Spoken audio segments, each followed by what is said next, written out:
Good afternoon or good evening, depending on where you might be. My name is Kevin Mike Grace, and this is the KMG show for Thursday, December the 17th, 2020 at 5:30 Pacific time. I will be discussing John Ford's 1948 Arizona Territory Christmas movie, Three Godfathers. I'll start with a little housekeeping.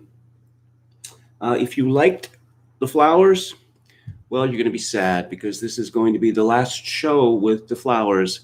If you hated the flowers, you will be happy because once again, last show with the flowers. I'm moving tomorrow, so there will be an interruption in service. How long, I don't know, but I would very much like to resume on Monday, but, as Thomas à Kempis famously said, man proposes, God disposes. I just had an enormous amount of trouble in the last couple of days with my bank, which I've talked about. And after I finished the show yesterday, I went to a store and went to pay for something, and I tapped. And I find out you're not supposed to tap. For the first couple of times you use it, you're supposed to use the keypad. Perhaps I wasn't told this, or perhaps I was told but forgot. So then I came home and found out that I was locked out of my bank account today. So early this morning, I go to my local financial institution, which is luckily just 2 blocks away. And the lineup wasn't too bad. And so I explained the situation. And so I have to come up with a new password for my account and then change my PIN number or select a PIN number for my card, which I do. And so it occurred to me around 2 o'clock that I hadn't paid my cable bill, so I'd better do that. So I walked over to the Shaw outlet in the mall, which is about a 10-minute walk, and there wasn't much of a lineup. And so I go to pay my bill using the keypad, not tap, and it's declined. So then I go back to the bank, and there is quite a long lineup, including quite a few dithering people. And so I explain what has happened. So the clerk comes with me to the ATM machine and watches me as she clears my PIN number, and then I punch in the number, and then I punch it in again. And then I take my card out, put it in again, and withdraw $60. So the transaction works. So then I very hurriedly walk over to Shaw, and there's no lineup again, and the security guard, or the person who's the COVID cop for Shaw, he says, "What do you want to do?" And I said, "I want to pay my bill." And he said, "What, again? Weren't you just here?" And I said, "Yes," and I explained what had happened. So, okay, you go in, you go, right to the front. There was no one in. And so I say, I'm going to pay my internet bill, and my card I use the keypad again, and my card is declined again. So I call up my financial institution in something approaching panic, and I tell the woman that this problem with my debit card has to be addressed immediately, or else I'm literally going to be homeless tomorrow. And she says, well, perhaps the problem is not, and she looks, I give her all this information, and she looks up my card, and everything seems to be in order. And she said, perhaps the problem is with the terminal at Shaw. Now, I hadn't considered that, but my word, such a lot of coincidences. So I pay the bill over the phone, and I'm just hoping that my debit card will work tomorrow. Let's see. Hello to Wandering Spurg and Hickman Warrior, Professor Paul, Palcasso 88, WKMG broadcasting live from Vancouver. Well, since I'm leaving tomorrow, I can relax the OPSEC a little. I am actually in Surrey, directly across from the Guildford Town Centre Mall, which is surely one of the largest in Canada. Hello to Tricky Who, to Matt Forney, Anrun, thank you. Thought Patrol Chaz says tap cucked. Yes. Thomas Anderson says deplatformed by the bank. Golly, I hope not. Coachulango says, KMG, you jinxed yourself with that Brazil review. Hope this all clears up. Yeah, I never thought of the Brazil review. Oh, look, you can see my vitamins. Okay, so let's talk about Christmas and COVID. And, what is the latest panic from Drudge? Nuke Weapons Agency breached in massive cyber onslaught. A lot of strange computery internet things happening this week, eh? Could China be involved? Perhaps. You see, Emmanuel Macron has tested positive for COVID-19. Isn't this another data point demonstrating that masks don't work? Because Emmanuel Macron is Mr. Mask. I suppose, if Tom Cruise gets it, then this will be the definitive proof that masks don't work. Oh, massive snowstorm, blizzard in the East.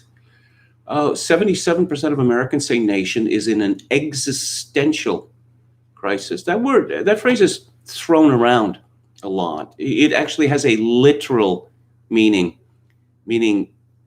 things go bad or worse. It means the end of existence or the end of the United States of America.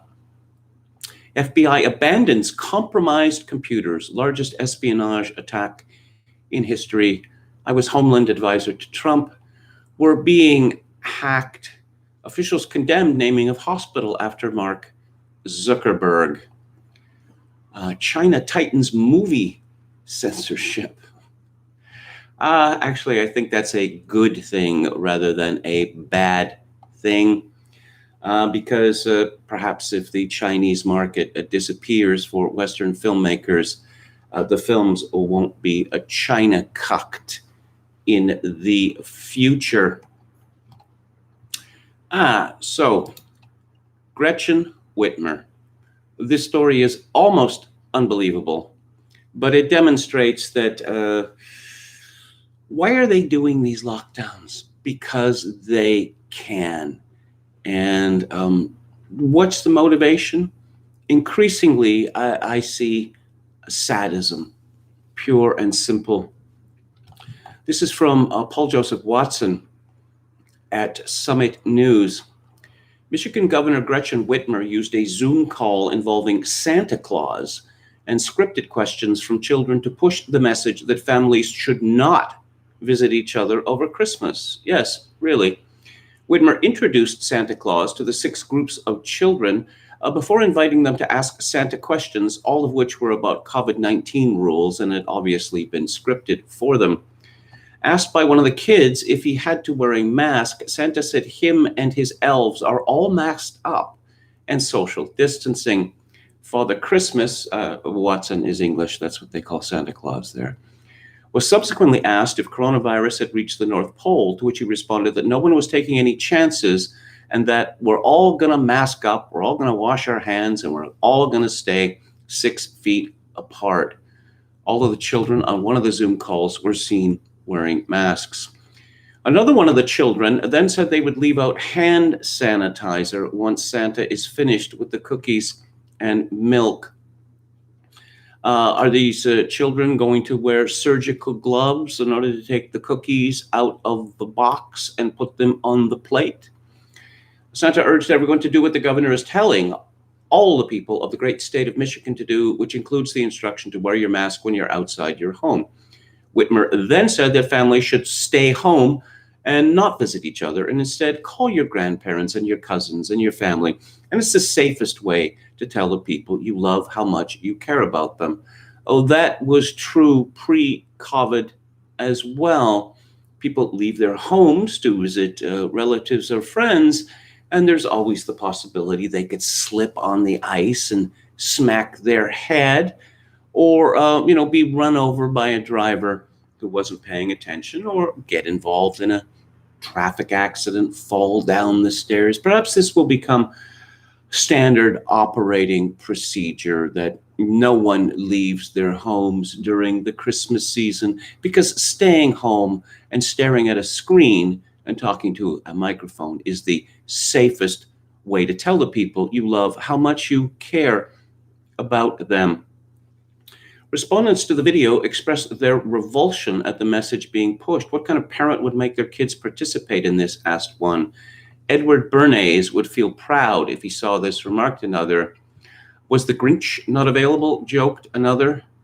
Gretchen Whitmer, with her strange, cheap rubber mask face, it's been suggested to me that she's overdone the fillers and the Botox.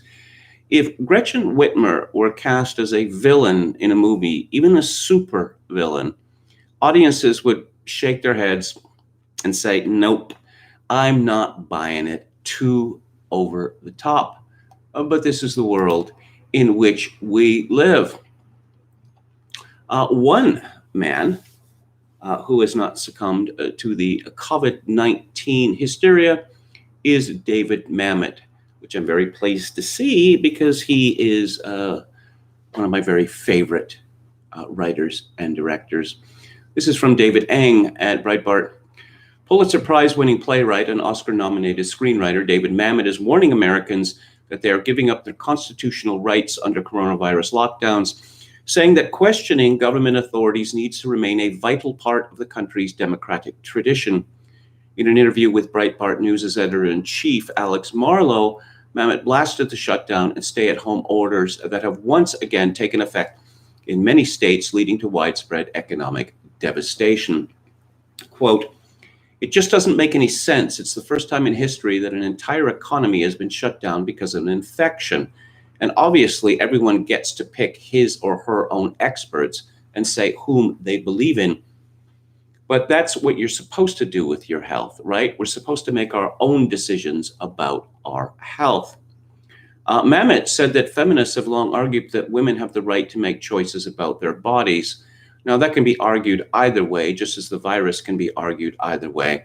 But the argument and the terms under which we undertake it are the essence of American democracy. What we're seeing is a populace that's gone nuts, and I've got a new book coming out called Journal of the Plague Year, where I try to reason my way through how the West is committing suicide. What we're doing to commit suicide is we've forgotten the Constitution. Basically, we human beings have the capacity to be sheep. If we don't believe in God and we don't believe in our country, we're going to believe in any mumbo jumbo that comes along. And by the time we look around, it's too late. Mamet added, "You don't want to put the woman behind the counter at the auto registry in charge of your life." And that's what we've done. Those people often turn out to be hypocrites, as is the case with California Governor Gavin Newsom and House Majority Leader Nancy Pelosi, who were both caught not wearing masks in violation of the coronavirus restrictions that they support. Mamet said, quote, "Of course they're whores and hypocrites, fools, thieves, and thugs, as are almost all politicians. They don't think it's going to kill them, because if they actually thought it was going to kill them, they'd be wearing the masks however protected they are. So for whatever reason, there's a herd mentality to wear the masks, and there's a herd understanding that to the largest extent, it's a bunch of nonsense." He was asked about his recent projects, including an online masterclass, which the playwright said he enjoyed doing despite initial resistance. He said non-traditional learning provides an attractive alternative to colleges and universities, which have been overtaken by left-wing ideologues. Quote, "The colleges have been dead for decades. There's no reason to go to college. You used to say there's no reason to go to college unless you want to study medicine or law. But medicine and law have now been corrupted by the left, and I'm sure that they now have socially, justicely friendly engineering. I've taught at a lot of colleges. I've seen it from the inside out. As far as liberal arts goes, they're not only a joke, they are a complete scam. And once again, very pleased to hear words of wisdom from David Mamet. Oh, so COVID-19 is the disease of the year, but there are other diseases out there, right? I mean, apparently the common cold and influenza have been abolished, except for Joseph Robinette Biden Jr., who holds the office of President-elect of the United States. Quite a disturbing story from Stephanie Hogan and Melanie Glanz of CBC News. In the months since the pandemic hit, many parts of normal life have come to a stop, but while so much has been on hold or locked down to keep people safe and the healthcare system functioning, oncologists fear that pause has contributed to another potential crisis. What we're worried about, of course, is that there may be a tsunami of cancer out there that's going to suddenly show up, said Dr. Keith Stewart, director of the Princess Margaret Cancer Centre in Toronto. Cancer specialists are worried about the significant drop in the number of cancer screening, referrals, and diagnoses in Canada since the pandemic began in March. It doesn't mean that cancer rates are dropping. Experts say it means that cases are being missed and people aren't getting the treatment they need. Let's see. What have we seen in the first wave of the pandemic? A 97% decrease in screening for mammograms through the Ontario Breast Screening Program, an 88% decrease in Pap tests through the Ontario Cervical Screening Program, and a 73% decrease in fecal tests through colon cancer check. Yes, there are costs to every decision that is made, but our governments don't seem to know about this or care about it. One of my correspondents sent me this. Well, so much has been on hold or locked down, ostensibly to keep people safe and the healthcare system functioning. And then she refers to Dr. Keith Stewart, what he had to say. She comments, in other words, the medical experts who are recommending these job-destroying and small business bankrupting lockdowns, along with reorientating hospitals almost exclusively towards battling COVID-19, a coronavirus with a 99.7 survivability rate, are inadvertently, indirectly causing a tsunami of life-threatening cancers. Yet most, not all, but most of our elected officials and senior bureaucrats continue to abdicate full decision-making to these unelected medical experts who quite often publicly disagree with each other's methodologies and recommendations. Disgraceful. Our elected officials routinely reject the public safety advice of the police when having to balance certain recommendations with civil liberties. They also routinely disregard the economic advice of economists and banks where highly recommended but unpopular austerity measures are concerned. So why do the medical experts always get carte blanche, as it were? And that is a fascinating question. So, apparently Canada's not locked down enough. Apparently the whole Western world is not locked down enough, but not to worry. The latrine wallahs are on the case. This is from Lauren Krugel of the Canadian Press.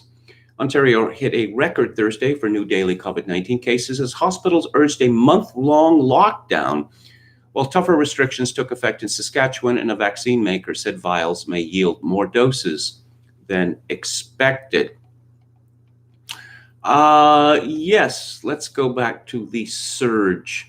To protect the healthcare system from surge in patients, the Ontario Hospital Association pushed for a 4-week lockdown in every public health unit with an infection rate of 40 or higher per 100,000 people. Extremely serious. We are now in the holiday season, and if members of the public choose to ignore public health measures and gather outside their households, the consequences risk overwhelming Ontario's hospitals. Every healthcare system has its breaking point. Back in the spring, this slogan was coined in Britain, one part of which was protect the NHS. Now, of course, as many people have pointed out, the purpose of the NHS is to protect Britons, is not the other way around. I remember Danny Boyle's opening extravaganza for the London Olympics, dancing nurses or whatever, because everyone in Britain supposedly loves the NHS. They do not, in fact, love the NHS, but we're all required to say we do. Well, all Britons are required to say that they do. So Canada gets locked down the first time around in March, but it wasn't, not even close. Canada's border closure to non-essential travel due to the COVID-19 pandemic, which is continuing until at least January 21st, has sparked confusion and questions about who can and cannot enter. To help unravel the country's complex border restrictions, CBC spoke with Denis Vinette, Vice President of the COVID-19 Border Task Force at the Canadian Border Services Agency. It's been quite staggering. He said the challenge on this has been dealing with implementing these border controls. In late March, Canada closed its borders to foreigners visiting for non-essential reasons. Since then, there have been more than 7 million entries into the country by land or air by Canadians and foreigners, according to the CBSA. 7 million. The entire population of Canada is only 38 million. Yeah, it seems as it's just completely phony. Oh, and you may have heard, Americans, that Canada's national sport is hockey. Pedants will say lacrosse, but we don't listen to those people. And the Canadian identity, such as it is, has pretty much been boiled down to Tim Hortons double beer. And as I mentioned yesterday, pretty much all the beer the Canadians drink is made by companies owned by foreigners, and NHL hockey. If you've never lived in Canada, you'd just be shocked by the stranglehold that NHL hockey has on Canadian public consciousness. But now some shocking news from Chris Johnston at Sportsnet. As the NHL continues to work through discussions with 5 different provincial health authorities about its plans to stage the upcoming season, a fallback option looms in the background: the possibility of playing entirely in the United States. Sources say that's the likely outcome if agreements can't be reached to make the all-Canadian division a reality for 2021. Well, there's nothing concrete to indicate that the necessary government bodies won't eventually sign off on the NHL's plans that had yet to happen as of late Thursday afternoon. The NHL would prefer to have each of its 7 Canadian teams based out of its own city and arena for a 56-game regular season. The travel would be limited to within the country and would therefore be unaffected by any border issues. However, the plan requires approval from health authorities in Quebec, Ontario, Manitoba, Alberta, and British Columbia.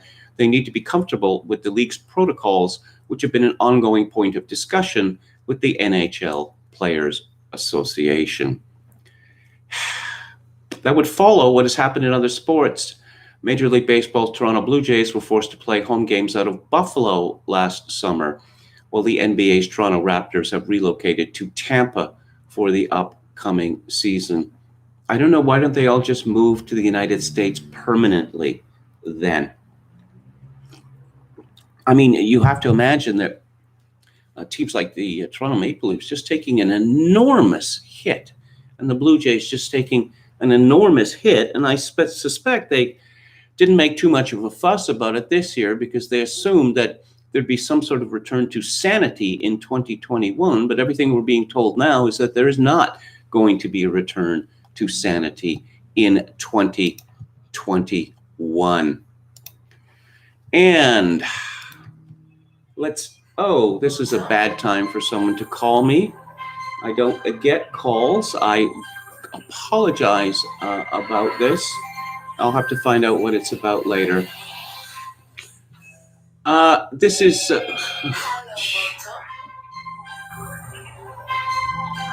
okay. Okay, this is from Will Jones at Lockdown Skeptics. Government confirms no coercion for vaccine. Government Minister Nadhim Zahawi supported the petition, which was against restrictions on people who refused the vaccine. And the question was agreed by the MPs present. That could change. That could change, of course. Stop Press. Andrew Green in Conservative Woman has outlined his concerns about the rushed Pfizer vaccine, drawing on the work of Dr. Mike Yeadon and Dr. Wolfgang Vodarg, amongst others. While to my mind, a safe and effective vaccine would be welcome as a way to bring this self-inflicted disaster to a close, despite the dangerous precedent it sets for future similar outbreaks, important questions remain about the vaccines currently being approved and rolled out in double time. And here's a list.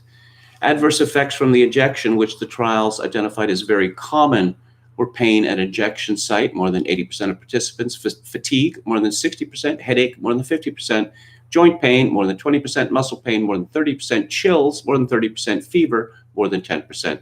These were usually mild or moderate in intensity and resolved within a few days. Based on looking at many vaccine documents, these percentages of adverse effects are alarmingly high. No drug interaction studies have been undertaken, although actually this is the norm with almost all pharmaceutical drugs. But with a traditional viral-based vaccine, past experience will probably give researchers an idea of the possible interactions, whereas in this case, we have absolutely no idea even what type of drugs might interact unfavorably.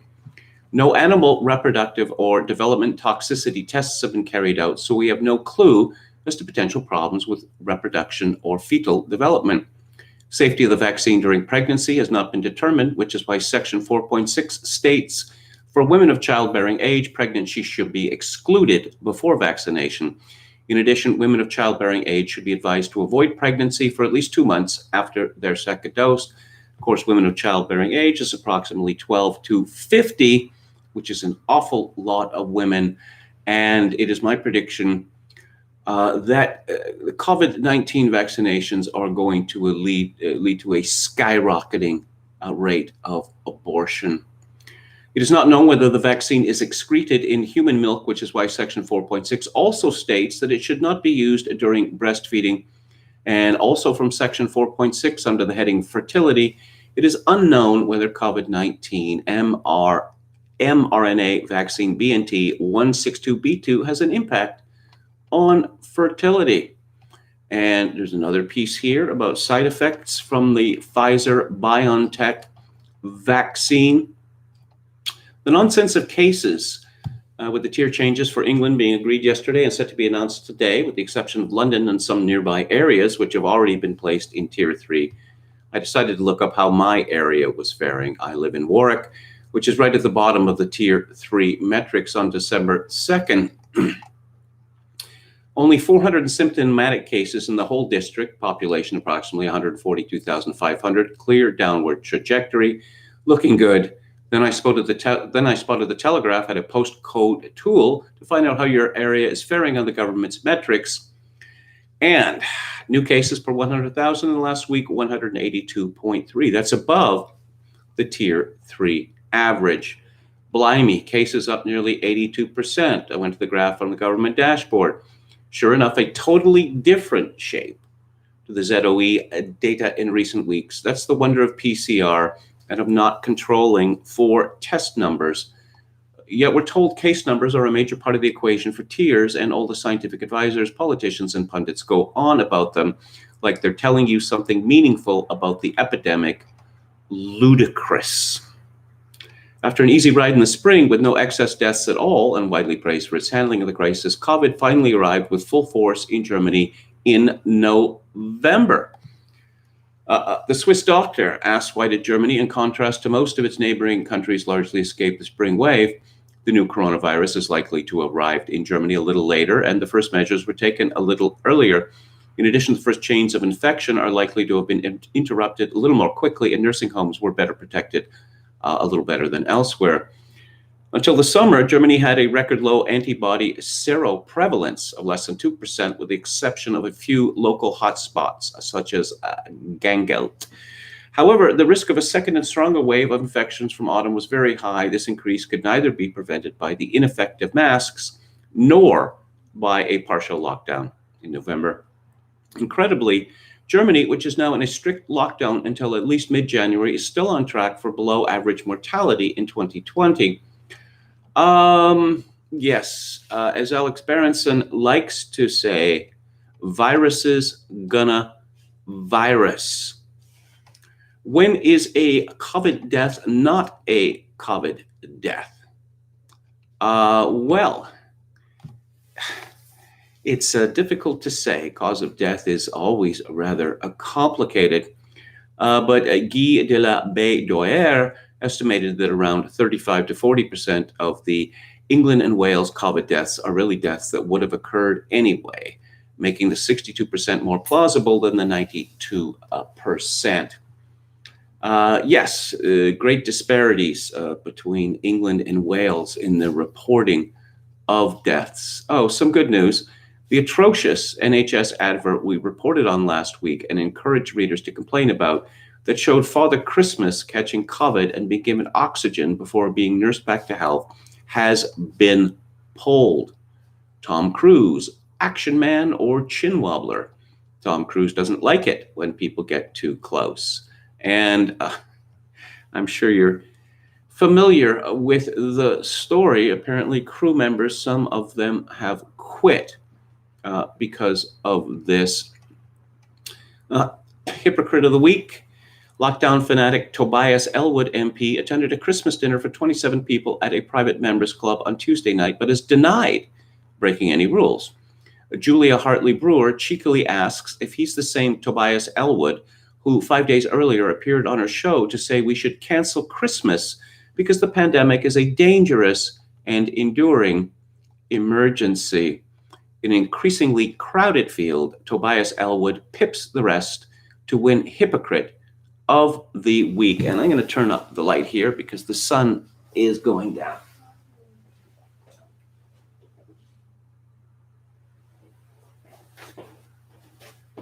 Alrighty, mehr Licht. And let's look at what Alex Berenson has to say, and then we're moving on. Just give me a minute here, and I will be with you again. Okay, here we go. Yes. All righty. Do all you sweet, gentle wokesters going to the mat so drug companies and public health experts can jam vaccines that didn't exist a year ago down our throats know anything about big or small pharma? Actually, I know a little bit about big pharma. And as I've explained previously at some length on the old Luke Ford book club, essentially drug companies invest large sums of money, hundreds of millions of dollars or more, and many months or years of research to get FDA approval or approval from other national agencies. These national agencies are not in a position to gainsay the research which has been produced to demonstrate that these drugs are both safe and efficacious. Well, this worked out nicely for Pfizer and Moderna. With no risk of liability, they have absolutely no incentive to be honest about the risks and benefits of their vaccine except checks, notes, their corporate reputations. And there is a list of stories, one from 2009. Pfizer, to pay $2.3 billion, agrees to criminal plea. From 2004, Pfizer pleads guilty in drug fraud. Penalty of $430 million. Pfizer fined for hiking epilepsy drug price 2,600% in the UK. But we all love the drug companies now.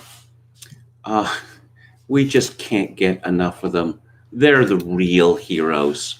I don't know, maybe even more, than the so-called front line workers. I was looking at an interesting cartoon here when the man wearing a mask is getting a jab from a woman. Well, I don't want to misgender this person, wearing surgical gloves, so I'm immune, right? No, you can still get it. But do I still have to wear a mask? Yes. Is the manufacturer liable if I'm harmed? No. So why did I do this? No idea. I'm just following orders. Let's go back to the chat again. A lot of activity, Justin Proto says, Kevin, I hope you have a very Merry Christmas despite your current and ongoing living situation. You give me much needed extended camaraderie in this insane time we find ourselves in. Why, thank you. Thank you very much. Chogokin 666, I thought there was no show tonight. No, that is tomorrow, actually. Walrus Libertarian, do Santa's elves work in Amazon cages now? Metal Mike says tap terminals fail all the time, unfortunately. Justin Proto again, Whitmer ignored her own dictates to travel over Memorial Day and met with family at a lake cabin. Hello to William Hicks. Half Galician, how has the economy been shut down, dine-in restaurants and theaters? What else? Well, it depends on where you are and what day of the year it is. All manner of businesses have been shut down and or restricted, both in hours and in terms of what happens in the store. Obviously, if you're going to limit the number of people, if you have an enormous store and you're going to limit the number of people in it to 50, well, that's a partial shutdown. Certainly, you're going to lose an awful lot of revenue. If you're going to force people to wait in line for an hour or two to get into your store, a lot of people are going to say, to hell with it, and walk away. Wandering Spurk says, I think the whole economy shutting down thing is overblown. I am making more money than ever. Well, I'm glad to hear it. The King of Sweden said Sweden mishandled COVID-19. What do you think, KMG? This is from Ben S. I think the King of Sweden is wrong. And I think the King of Sweden succumbed to the panic and the bullying which is characterized this year. Glib Medley says, when is Kevin going to reveal his supplement stack? Oh, okay. Just for you. Chromium picolinate. What is that? Chromium picolinate, folic acid, multivitamin, salmon oil, D3, zinc, vitamin C plus D3, and finally my old standby, aspirin. So there you go. Okay. David Wright says, I read Cialis for one. This is a reply to Glib Medley. They're retroactively censoring again, says Chogokin 666. Is that the doorbell? No, it was the phone. It needs a klaxon. It's a very annoying ringtone. I've just never got around to changing it because there are very few people who know my phone number. I get very few calls. Let's see. I believe Fran Lebowitz years ago said only teenagers are excited when the phone rings. Of course, teenagers don't get phone calls anymore. They get texts. But essentially, it's the same thing.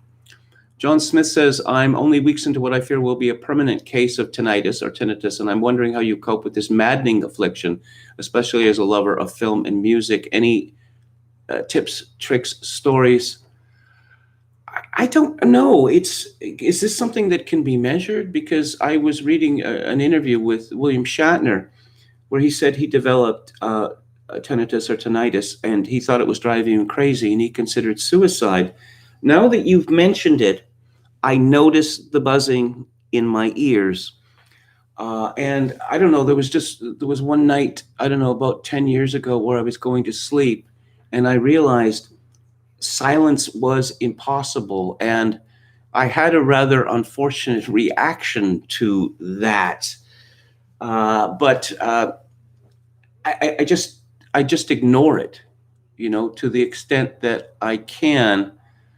I don't know. It's rather like living near an airport that at first the planes taking off is just unbearable, and the longer you stay there, the less you notice it. I'm sorry I can't give you any more advice. And let's see, what else do we have here? Cut your ears off. Okay. I sometimes make growling noises while wearing a mask, says Hikma Warrior. Try Alpha Force from Infowars.com, says Laponius Maximus Meridius. Okay. John Smith says, I'm probably already too high T for Air Force supplementation. Actually, I've seen this. I've seen clickbait articles. One weird trick to lessening your tinnitus, or, the 5 things you need to know, dealing with tinnitus, that sort of thing. I've never looked them up, actually. Ricardo Williams is KMG seeing this story about Roberts screaming in chambers about being afraid to rule for Trump because of riots. No, I have not seen that. Do any of those supplements help with tinnitus? Zinc. I don't take zinc for that. I take zinc for an internal problem. But I was informed some years ago that apparently, I'm not a doctor and I'm not giving medical advice, that it is a prophylactic for colds and the flu. And my experience has been that that is the case. It could be the placebo effect, but nevertheless, the placebo effect is powerful. And that goes for all of these supplements. Perhaps they don't do me any good, but I think that they do. Now, I believe it's been demonstrated that aspirin, which thins the blood, absolutely lessens the risk of heart attack and stroke. Oberon Waugh used to swear by aspirin, saying that was the greatest medicine ever invented. And he said that, he was very seriously wounded while serving in the British Army and suffered very extreme consequences of that for the rest of his life. But he said that he didn't take aspirin in order to lessen the risk of heart attack and stroke because he didn't believe in these attempts to cheat death. I believe he died at the age of 61. But when he was, 18 years old, he was shot up so badly in Cyprus that he spent a year in hospital and had something like about 12 operations. Ricardo Williams, Scottus being afraid to rule on election due to rioting seems like an excellent justification for martial law. It is. Lamprey Milt says, I have it, tinnitus, don't think about it. The more you think about it, the worse it gets. I actually sleep with KMG on. Okay, KMG says, I'm sending you Ricardo Williams, I'm sending you a DM with link. Okay, let's go there. Let's go there and see if it is there. Here we go. Okay, this is from Kyle Becker. Scottus, I don't give an expletive about Bush v. Gore. At that time, we didn't have riots. A staffer heard screaming through the walls as Justice Roberts and other liberal justices were insisting this case not be taken up. Wonder why the Texas case was dropped? Here's why, and there is a C-SPAN video attached. So let's talk about the presidential election, and I will begin with my usual caveat that as YouTube has decreed, Joseph Robinette Biden Jr.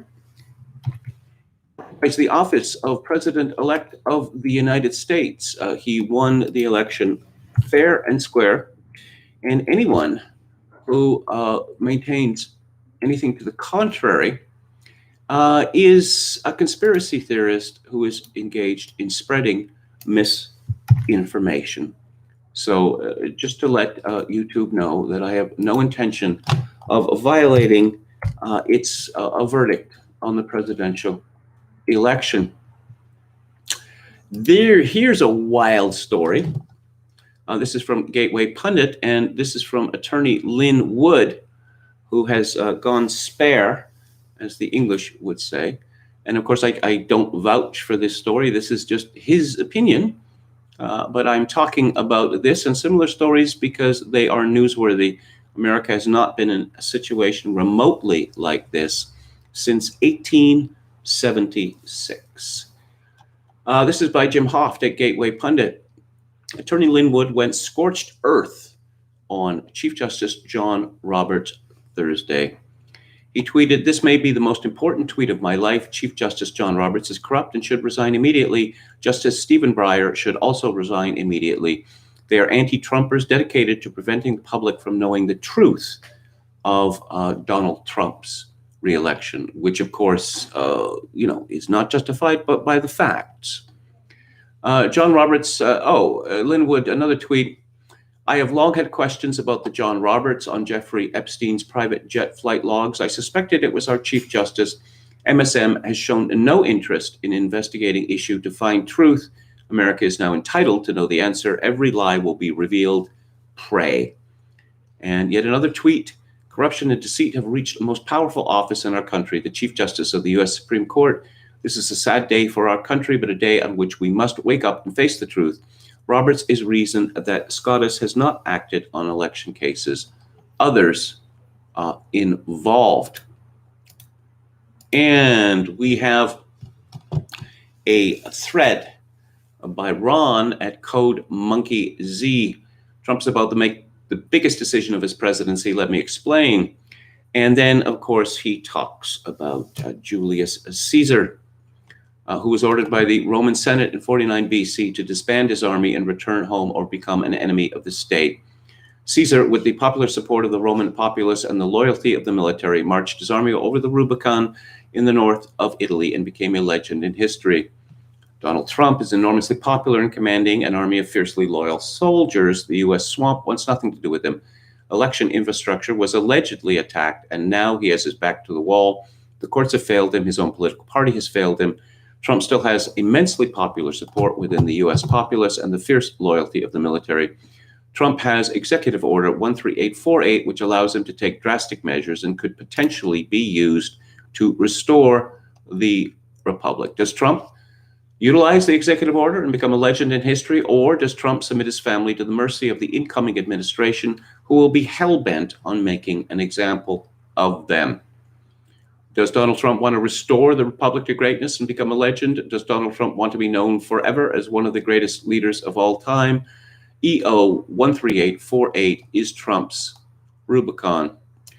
Of course, Trump imposing his will on the Senate led to his adopted son, or adopted related, not related biologically, but Augustus Caesar becoming emperor, becoming divine. It didn't take all that long.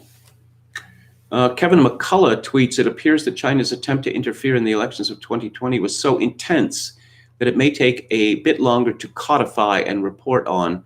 Significant since they're so close to the Bidens, the left, and the Minion voting."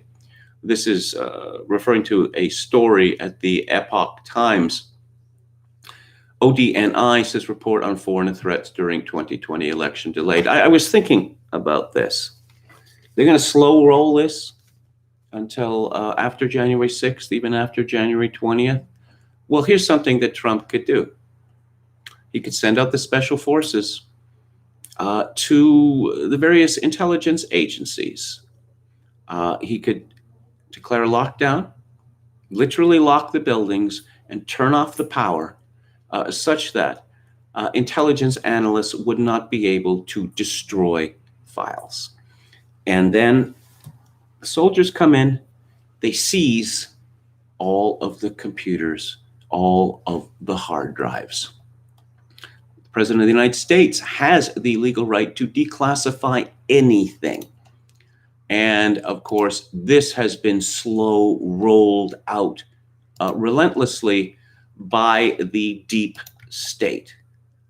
They are just, it's obvious that the deep state is just pleased as punch that Joseph Robinette Biden Jr. occupies the office of the president-elect. I mean, there's no other way to say it. The neocons are back in power, and some, forever wars. Americans can expect more forever wars.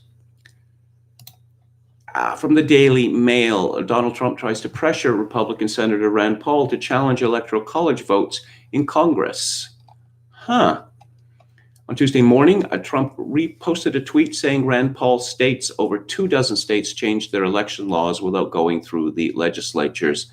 He also retweeted a sentiment from conservative radio personality and Fox News host Mark Levin claiming Rand Paul is right on, along with an article from the Washington Examiner detailing the senator's comments during the Senate Homeland Security Committee hearing Wednesday.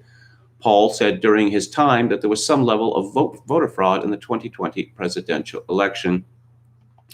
On Wednesday night, the president reposted an article to Twitter from right-leaning media site The Blaze, questioning, will a Kentucky Republican challenge the Electoral College votes? The focus on Paul indicates the president might feel he is the weak link of the GOP who could support the challenge, despite Senate Majority Leader Mitch McConnell warning Republicans Tuesday not to join the effort.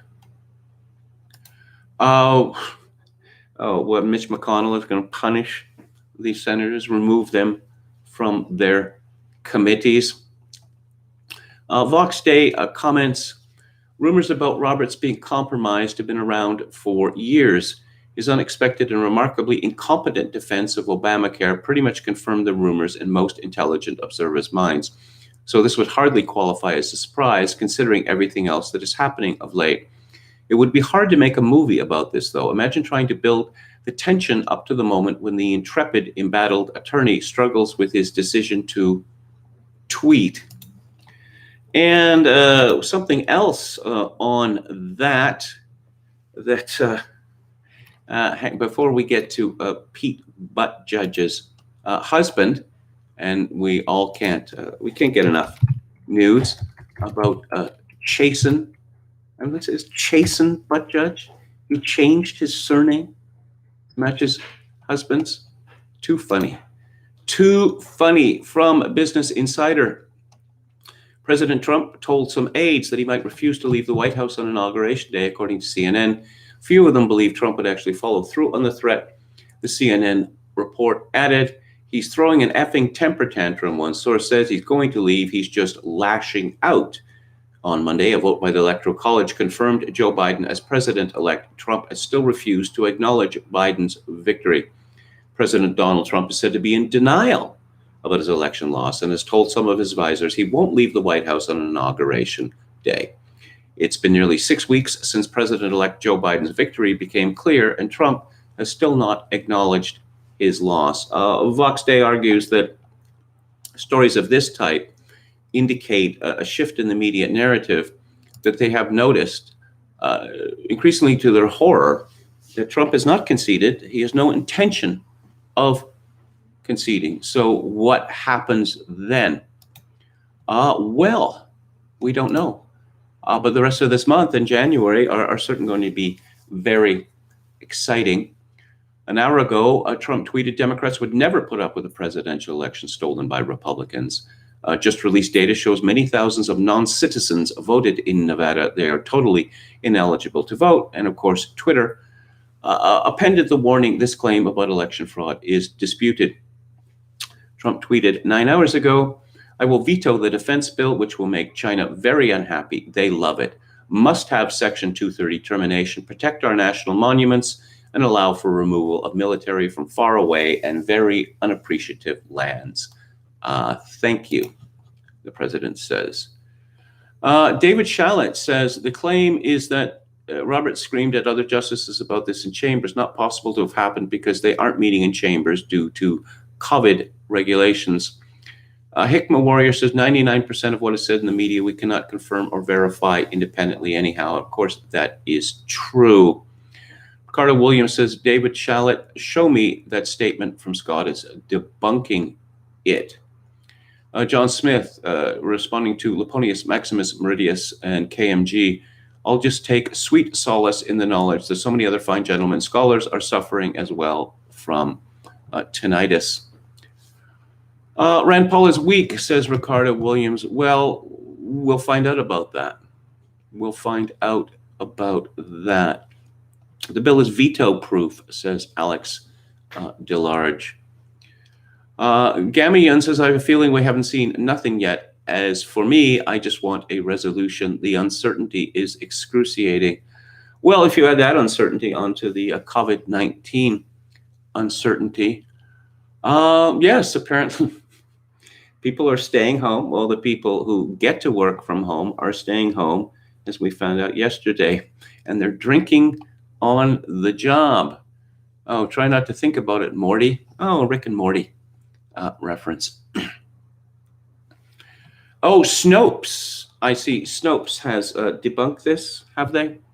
I pay no attention to what Snopes says. Not at all. And let's see, do I want to go? Oh, yes. Okay, this is, I can't miss this one. Joe Biden mistakenly calls Pete Buttigieg's husband Kristen. Defeated by the teleprompter again, says Steve Guest. Biden even called Chasen Buttigieg a close friend of his, and yet he can't pronounce his name correctly. He was speaking, by the way, Jill and I have always enjoyed seeing Pete and Kristen, Chasen, I should say, together on the trail. Biden went on to say Chasen has become a close friend of Jill's and mine's. This might demonstrate some latent homophobia on the part of Biden, because here's a man talking about his spouse, and so Biden went into default mode. Well, he's a man, so his spouse must be a woman with a woman's name. That's probably what happened, despite these nonsense stories of Joseph Robinette Biden Sr. telling young Joey, as two men were seen kissing on the streets of Wilmington, Delaware in 1959 or something like that. They're just in love, Joey. Yes, that's exactly what a working class Catholic would say in 1959. Joe Biden a couple of years ago said that homosexuals are giving the rest of us pointers on monogamy. Yeah, he actually said that. Which raises the question, does Joe Biden believe anything that he says? Anything at all? Gateway Pundit, breaking. Gateway Pundit requests 3:30 a.m. TCF Center footage of Detroit's Biden ballot dump. Senior appointee tests positive for coronavirus after rallying in Georgia with Biden, and there they are with the masks. And I thought masks were going to prevent us from getting the row. Newly released texts show Hunter Biden associate asked to get Joe involved in China deal to make it look like truly family business. This is particularly interesting. This is from Jim Hoft. DNI Ratcliffe refuses to sign off on elections report until intel officials include damning info on China's attempts to influence election. Deep state hiding the facts. Newsmax correspondent Emerald Robinson Thursday reported Ratcliffe is refusing to sign off until the damning information on China is included. Quote, we've heard from sources that there is raw intelligence that is pretty damning and much more expansive on the efforts of China implemented in order to counter a possibility that there would be a Trump second term. The fact that Ratcliffe is waiting for that to be included is that there is a portion of the intelligence community that is refusing to sign off or to conduct a detrimental assessment of China and its efforts. Well, yeah. Is this true? Well, we don't know. But does it ring true? Does it have the ring of truth, as Richard Ingram's used to say? Does it seem likely that members of the intelligence community would bury information about China interfering in American elections because they don't want to upset China, or because they know that this would be to Trump's benefit? Yes, that very much has the ring of truth. A story from Christina Lila at a Gateway Pundit. The numbers don't lie. There was massive Democratic voter fraud in Arizona. Well, again, I'm going to have to jump in here and say not proven. In a key few counties, Arizona is now reporting 79.9% voter turnout, the highest in the country, according to latest aggregated results from Statista. It is easily the biggest turnout in the state's history. On November 16, 2020, Arizona was reporting 65.9% voter turnout. Now, on November 30th, the Secretary of State's recommended election results website, Arizona Vote, is now reporting 79.9% voter turnout. So it went up 14 percentage points between November 16th and November the 20th, despite the fact that the election was on November the 3rd. Truly, we are living in the days of miracles.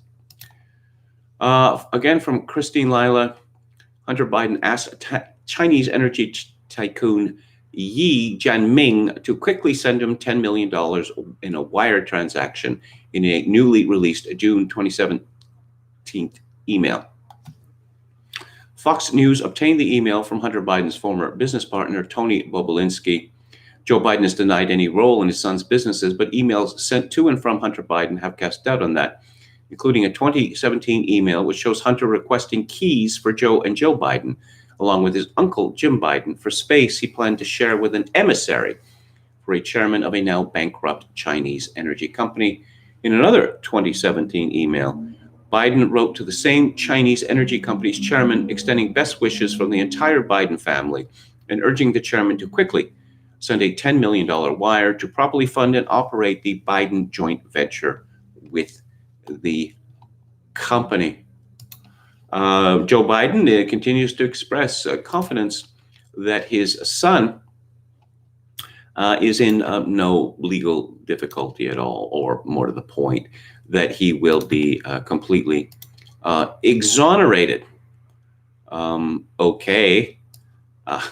Again, we shall see. In the meantime, he is enjoying his new career as a painter. And I suspect his canvases fetch pretty sweet amounts of money, notwithstanding the fact that, to the best of my knowledge, he is not a trained artist, and I don't believe he's ever been exhibited in a gallery. I could be wrong about that. Lots of famous people have painted. Winston Churchill did his Impressionist paintings. Okay, so let's wrap up this segment with going to some of our favorite Twitter accounts. And for some reason, when I try to open anything that starts with Twitter from Microsoft Word, it's not letting me do that. All non-Twitter links can be opened from Microsoft Word. I don't know. This started happening. Oh, I see John Zemirak's account has been suspended. Oh, did he make Rod Dreher feel really bad? That's a shame.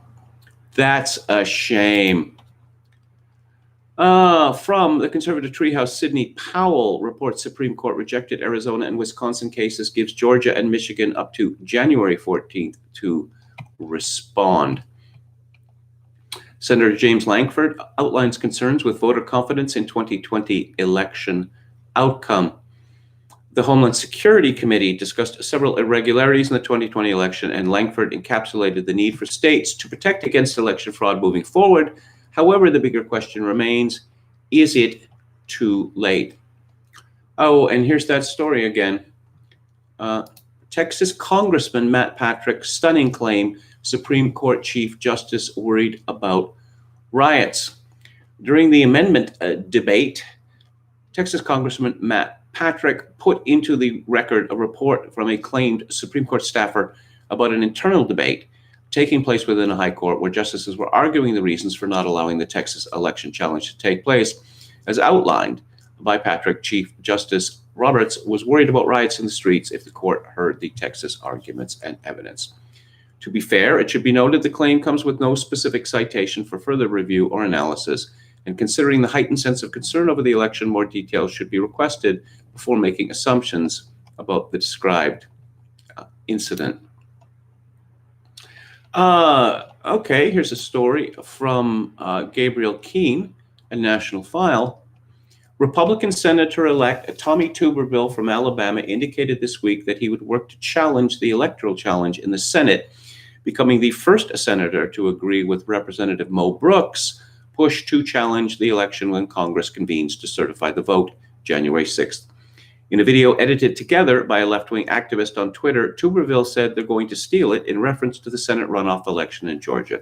He also showed support for President Donald Trump's claims of a rigged elections, noting it's impossible what happened in reference to Joe Biden's purported victory. We're going to get all that corrected, Tuberville promised. Don't give up on Trump. So perhaps Trump does not need Senator Rand Paul. Let's see what Scott Adams has to say. In America, voting is essentially a way to launder the impacts of malign influences from inside and outside the country. Winners are determined by foreign interference, gaming the election rules, media brainwashing, and non-transparent vote counting. That's quite a black pill. He retweeted Michael Malice, or Malice, I don't know how it's pronounced, or Malice.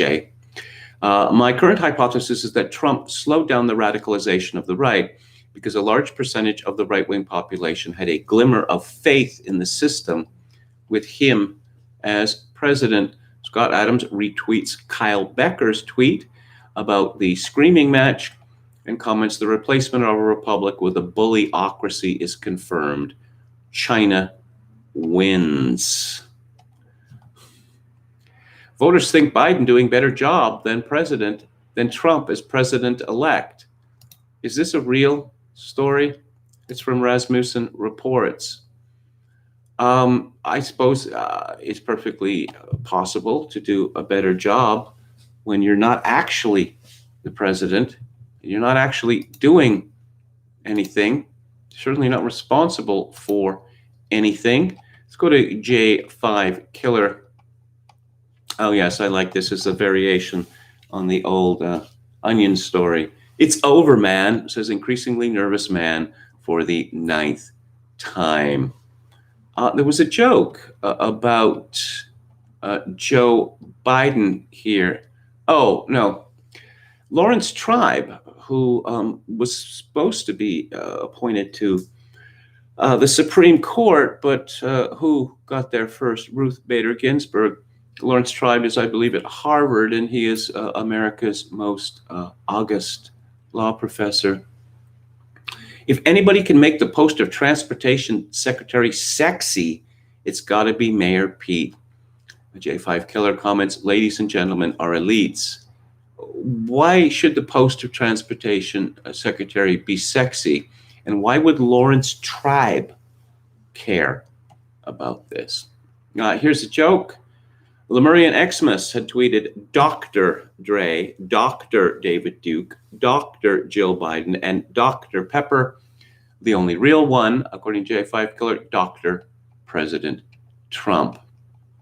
Oh, and here's the joke. I can't remember where I saw it, but imagine being Joe Biden, and every day for the next 4 years, you find out that you're the president because that's what you're told after you wake up.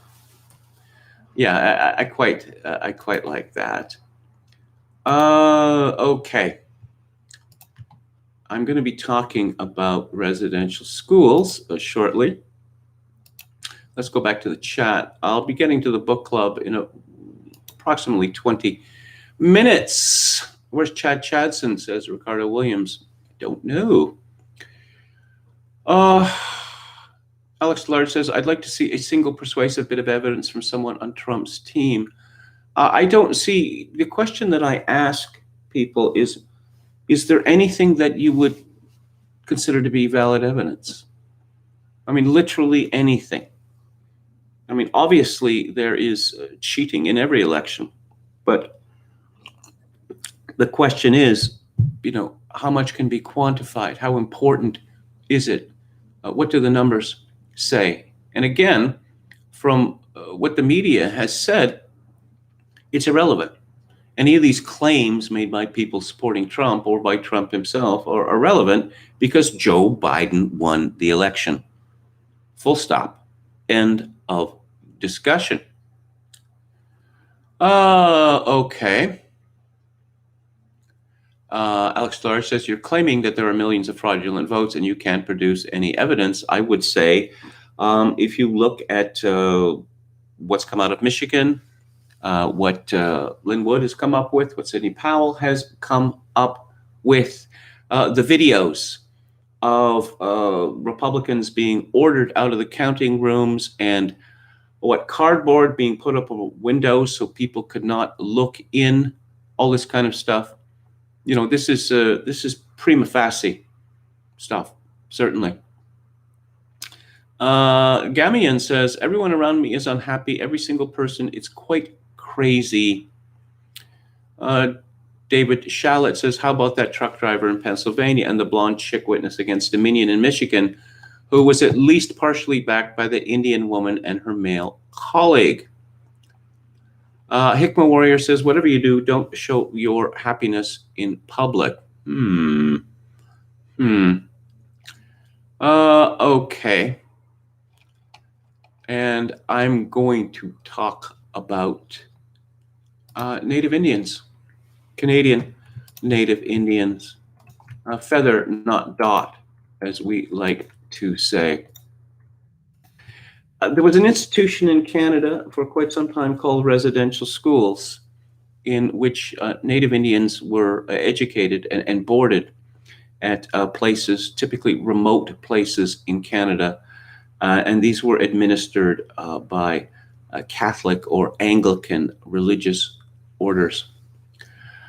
And, I don't know, beginning about 10 years ago, it became clear that the residential school story is, I suppose, the most important story that's ever happened in Canada. And it is Canada's equivalent of slavery, or perhaps even Canada's equivalent of the Holocaust, because the word genocide is thrown around. Erin O'Toole, the new leader of the Conservative Party of Canada, walked into it this week.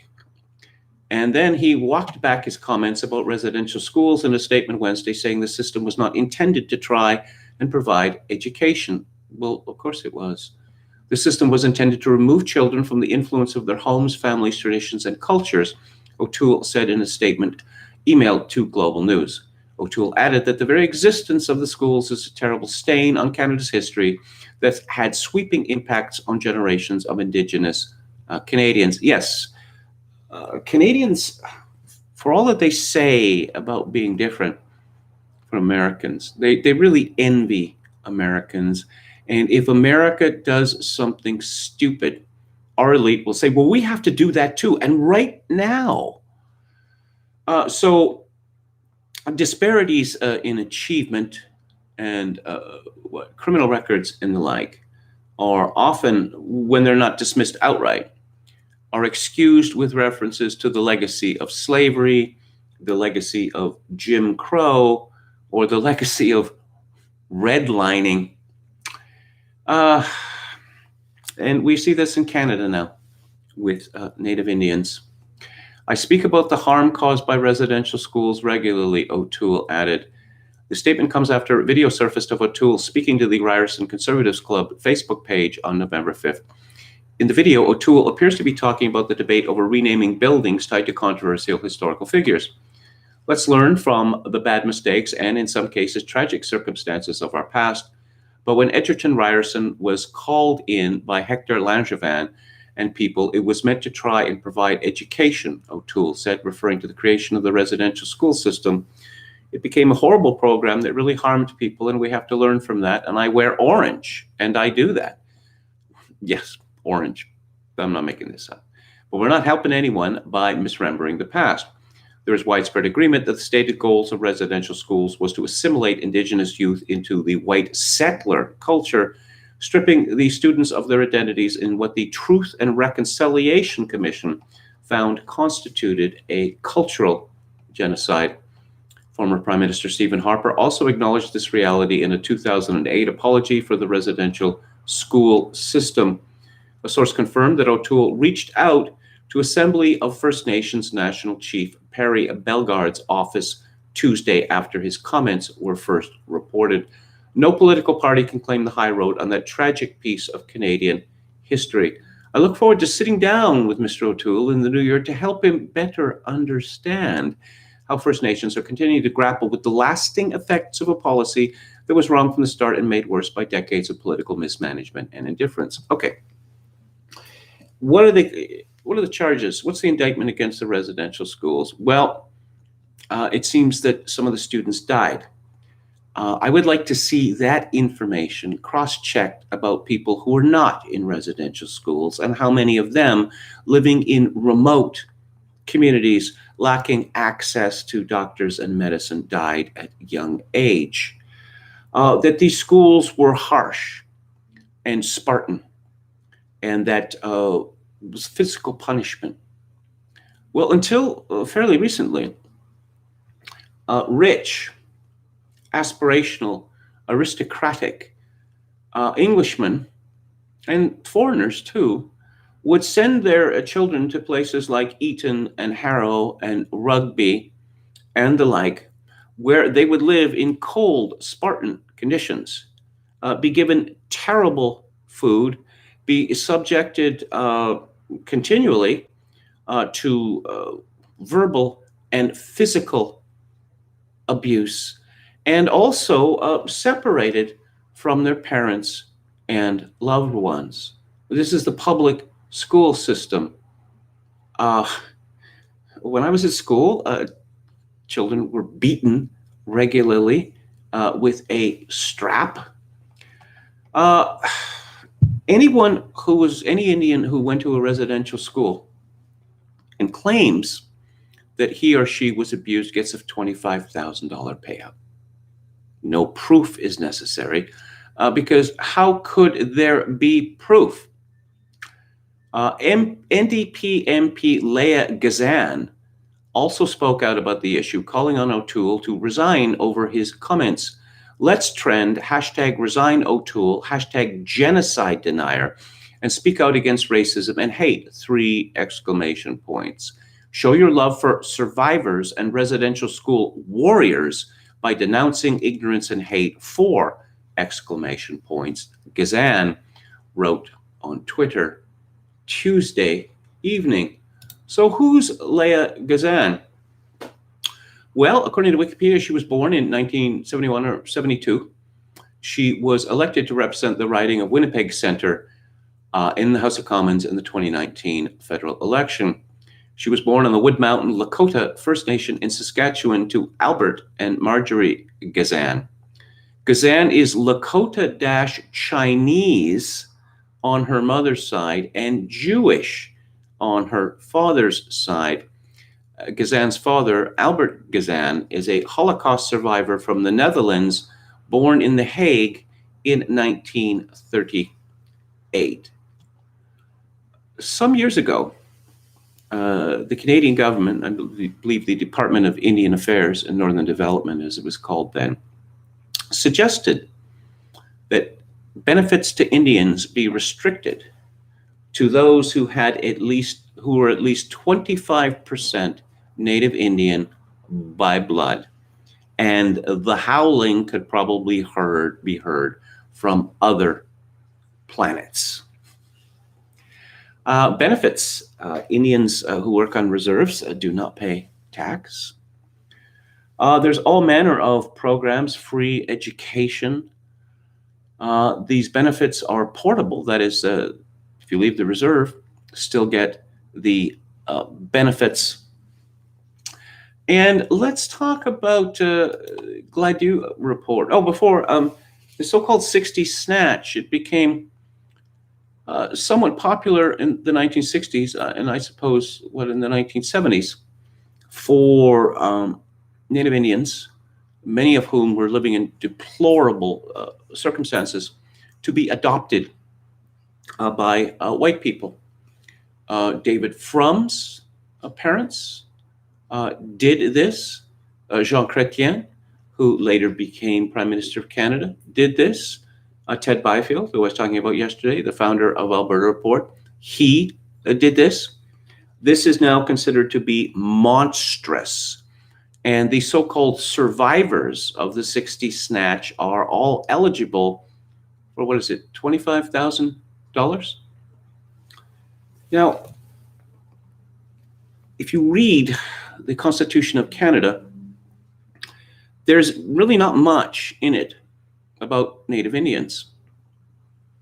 But our courts have decided that Native Indians have vaguely defined consultation rights on all resource developments in Canada, which means that there is now no certainty of title in my country, which means that this is a death blow to the oil and gas industries and to the mining industry.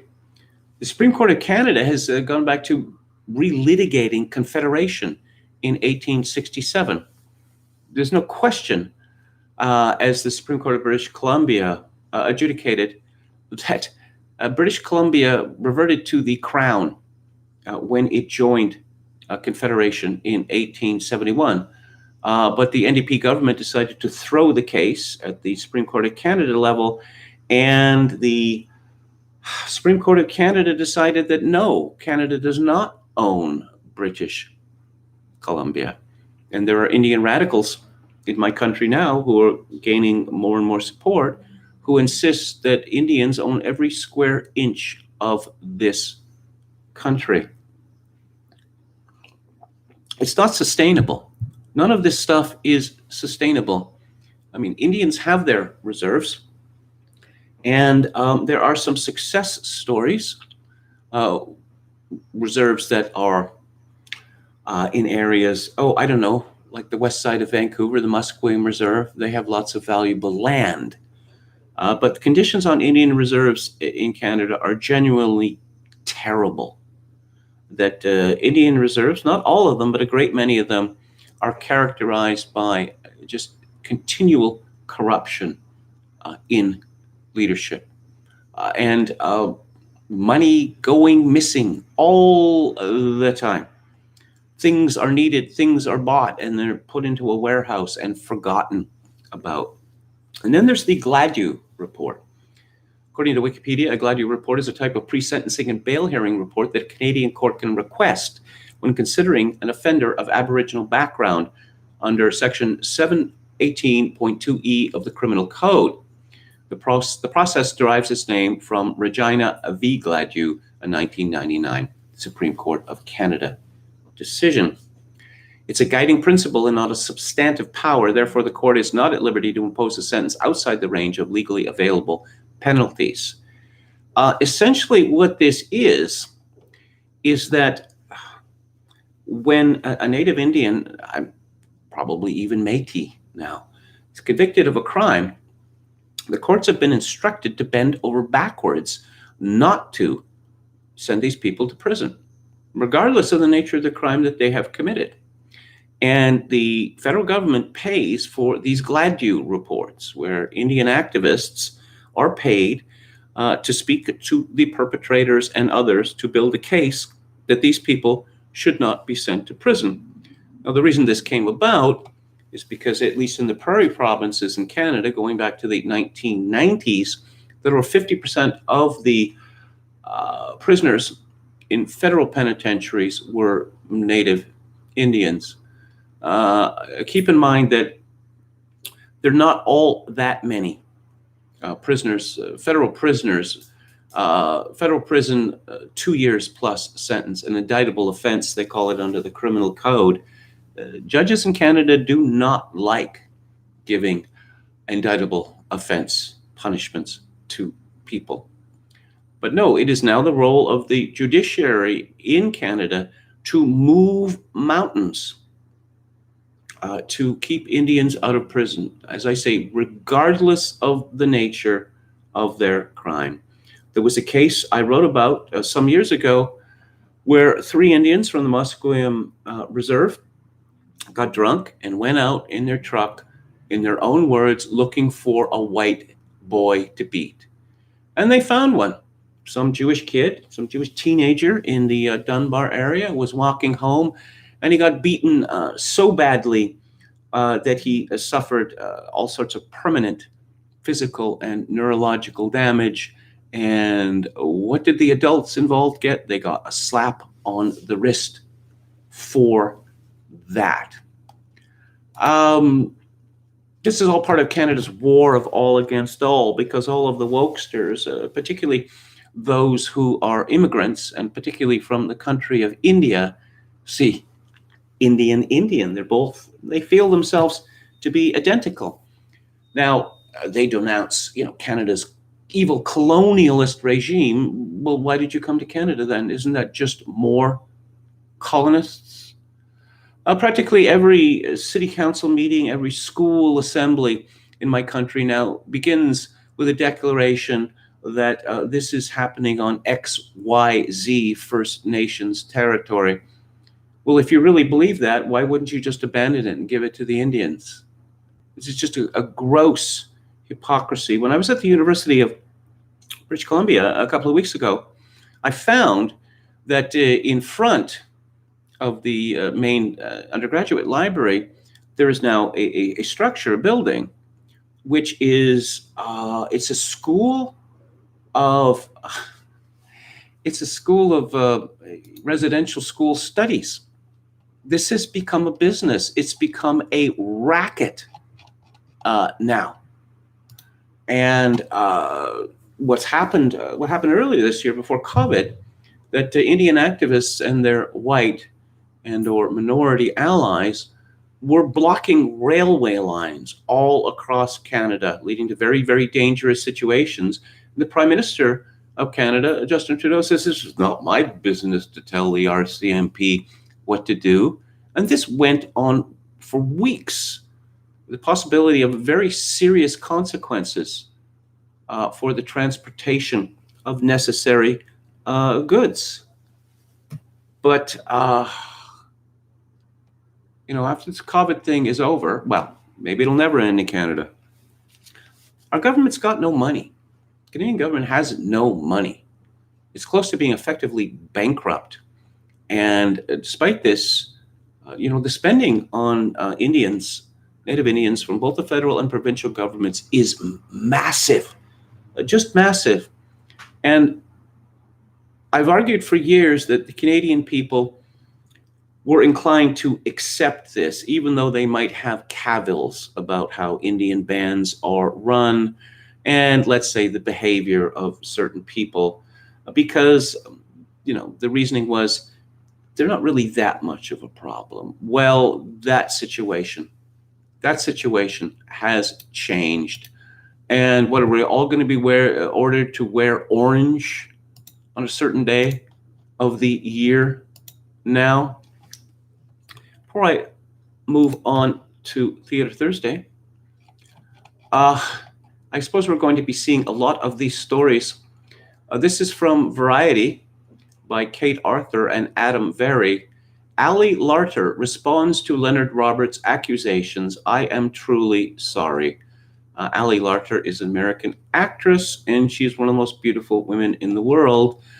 I haven't seen all that many things that she's been in, but she's a good enough actress, and I am, how would you say, hardwired to be sympathetic to beautiful women, especially one as beautiful as Ali Larter is.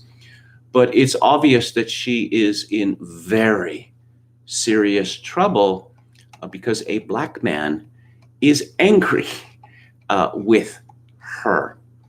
I'm just looking at the things. What did I see her in? Curb Your Enthusiasm. Okay. Again, I'm just sort of, I pay attention to her mostly because of how she looks. But let's get back to the story. Actor Ali Larter responded on Wednesday to the account by her Heroes co-star Leonard Roberts, who in a first-person essay for Variety published earlier in the day said Larter mistreated him while working on the first season of the hit NBC series, eventually leading to his dismissal from the show. Roberts believes the fact he's black affected that decision. In a statement to TV Line, Larter said, "I'm deeply saddened to hear about Leonard Roberts' experience on Heroes, and I'm heartbroken reading his perception of our relationship, which absolutely doesn't match my memory nor experience on the show. I respect Leonard as an artist, and I applaud him or anyone using their voice and platform. I'm truly sorry for any role I may have played in his painful experience during that time, and I wished him and his family the very best." Roberts and Larter's characters were husband and wife on the fantasy show, so the two actors were frequent scene partners. Roberts wrote that he tried to get along with Larter from the start, but she rebuffed his efforts at establishing a rapport. During a bedroom scene, Roberts wrote, Larter and the episode's director had a loud argument about its staging, and it led Roberts wondering whether race was a factor in her treatment of him. After a blind item appeared in TV Guide about how one of the show leads cannot stand to be in the same room as their leading man, let alone make out with him, which was clearly about Larter and Roberts, Heroes executive producer Dennis Hammer told Roberts that the situation was being handled internally. Variety substantiated Roberts' accounts with 10 people who either had worked on Heroes in its first season or were familiar with Roberts' experience at the time. Kring and Hammer both provided on-the-record statements after being given a detailed summary of what was in the piece. Both of them did not disagree with its substance and praised Roberts. Despite off-the-record communication with a representative for Larter, she chose not to provide a comment to run with Roberts' essay. Oh, can you imagine that? She decided not to take part in her own crucifixion. Now, this comes up frequently in Hollywood and TV, that there is some sort of romantic scene, even a sex scene. And sometimes the director and or the male lead insist that this must be made to look more real. Therefore, what you get an imitation of sexual intercourse and, oh no, you need to lose more clothing. No, you need to lose more clothing still, etc., etc. I don't know if this is what happened on Heroes, but I certainly would not be surprised. I'm going to go to the book club in just a minute. Let's go back to the chat. Ricardo Williams says, Alex DeLarge, are you waiting for a Yale professor to make the definitive case for electoral fraud? Maybe someone from the Council on Foreign Relations? Okay, so they're going after each other in the chat. Jay Miller says they need to go after signature audits. It's the quickest and easiest. Dominion servers take forever to process in the court. Biden's campaign was brilliant, right? As David Wright, being ironic, no doubt. Ricardo Williams says there is the possibility that Georgia isn't actually as purple as it has seemed. No, given what happened in 2018, I would suggest that that is absolutely correct. Wow, how soon women rejecting black men will be considered racism. I've been predicting this for some years, and I've mentioned this on this stream, that this will be happening in schools, all schools, soon. Two things. That adolescents will be told, perhaps before adolescence, that, oh, you say you do not want to have a homosexual romance. Well, you can't knock it unless you've tried it. And rejecting homosexuality without engaging in homosexuality is homophobic. Similarly, children will be taught, particularly girls, that, oh, you say you don't want to date or have sex with black men or other minorities. But again, you can't knock it if you haven't tried it. And to say, I'm only going to date or have sex with people like me is evidence of racism, damning evidence of racism. Happier note, let's talk about tonight's movie, which is from 1948, and it is directed by John Ford, and it is called Three Godfathers. And unusually, the three is expressed as a numeral. And the reason for that was that there was another film previously called Three Godfathers, and so the title had to be differentiated. I want to talk a little bit about John Ford. John Ford, one of the great directors of the 20th century.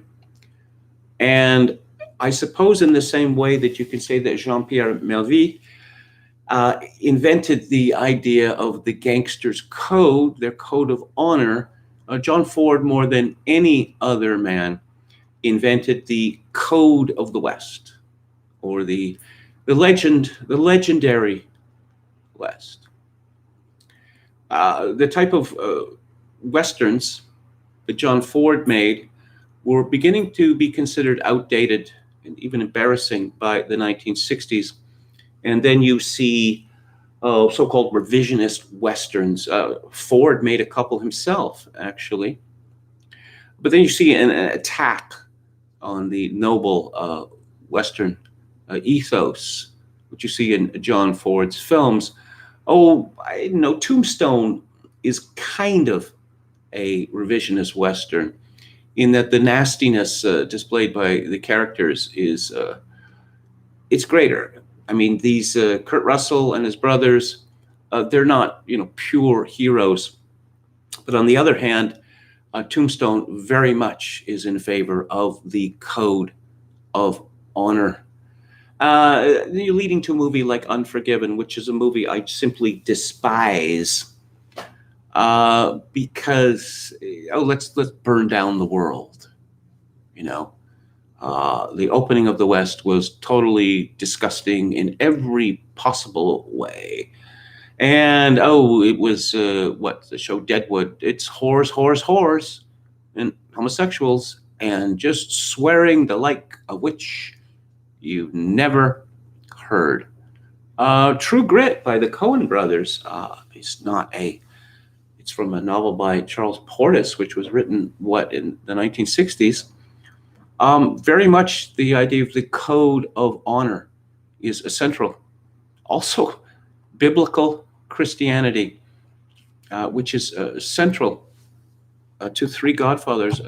I suppose that Three Godfathers is the most overtly Christian movie that John Ford ever made. Ford, who was the son of Irish immigrants, you see this attempt in his film, successful, I think, to show on the screen the assimilation of the Irish in America.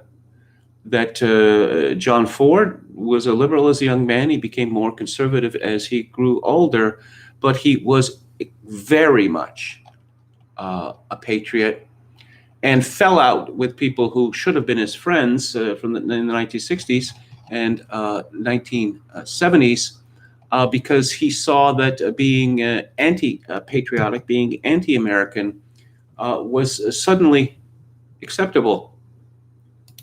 The film, as mentioned previously, stars John Wayne. John Ford and John Wayne made a great many movies together, and many of them are classics.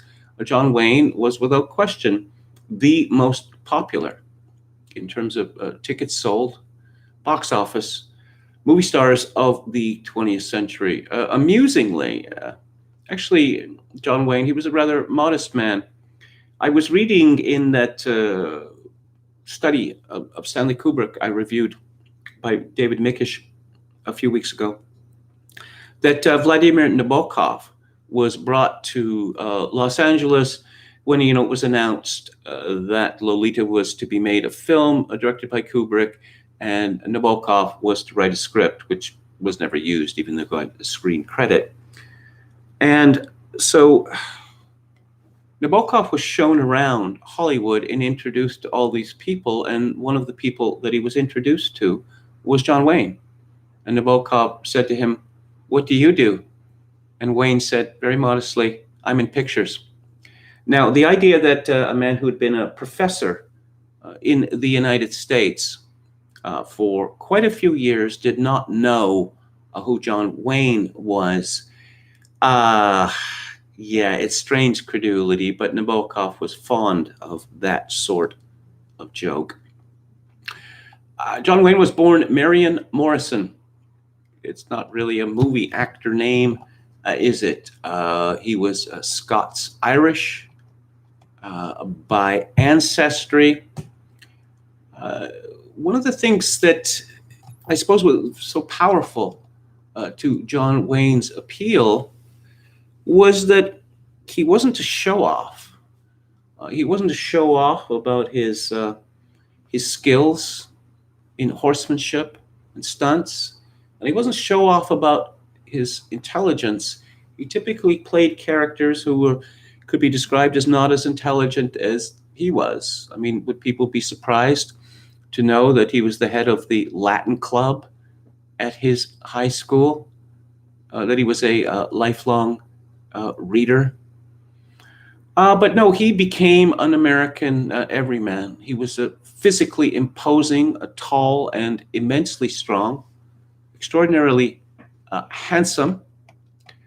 But there is something of, if you look at so many of his roles, there is something of the Byronic hero to John Wayne. He's a man with a secret sorrow. And so he is in Three Godfathers. Three Godfathers had been filmed before. It's based on a 1913 novel, The Three Godfathers by Peter Kyne.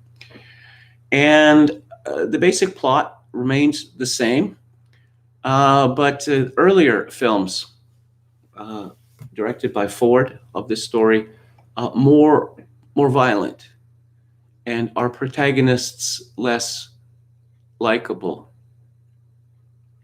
The film was produced by Marion Cooper, who I mentioned a few weeks ago when I was talking about the war between Russia and Poland, because Marion Cooper flew for Poland during that war.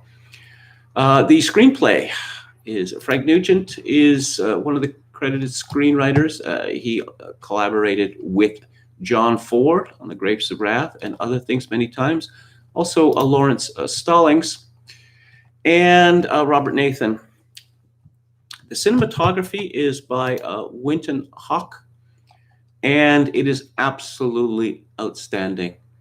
It is filmed in the Death Valley, Mojave Desert. It's set in Arizona, the territory of Arizona. But just the way that Hawk brings to the screen, and this is a Technicolor movie. It must be the first Ford Western in Technicolor. Just the beauty and the awesome terror of the desert, with its sandstorms, with its salt lakes, with its terrible lack of water. It's all brought home so beautifully and so intensely. The film begins with three outsiders coming into a town called Welcome in the Arizona territory. And these are our three godfathers.